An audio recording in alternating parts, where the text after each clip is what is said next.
toutes et à tous, j'aurais aimé que votre voix s'entende au Parlement européen, parce que voilà des mois que nous nous battons pour faire entendre la seule voix qui vaille, la voix de la paix.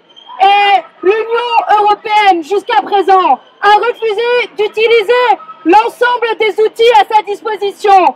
Quand la Russie a envahi l'Ukraine, elle n'a pas hésité à sanctionner la Russie. Quand la Russie a envahi l'Ukraine, elle n'a pas hésité à aider les Ukrainiens. Alors, où est passée l'humanité européenne, la défense du droit international?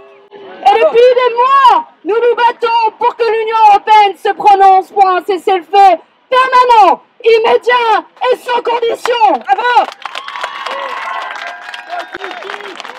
La première résolution que nous avons demandée, nous étions 50 députés, ceux de mon groupe, à la soutenir.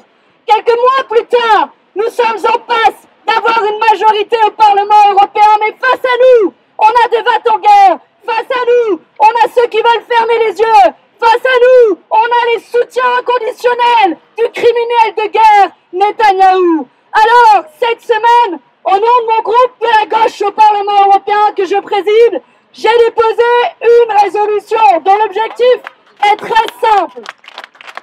Notre objectif, puisque l'Union européenne se veut la gardienne du droit international, alors qu'elle applique la décision de la Cour internationale de justice et prenne des mesures conservatoires contre Israël.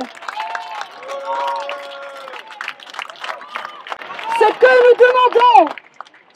nous demandons, c'est l'arrêt de l'export d'armes à Israël. Ce que nous demandons, c'est l'arrêt, la suspension de l'accord d'association entre l'Union européenne et Israël. Et bien entendu, un cessez-le-feu. Je le dis ici avec beaucoup de fermeté. Tant que l'Union européenne n'arrêtera pas son export d'armes vers Israël, elle sera complice de crimes de guerre et d'un génocide. Tant que l'Union européenne continuera son accord d'association avec Israël, elle sera complice de crimes de guerre et d'un génocide.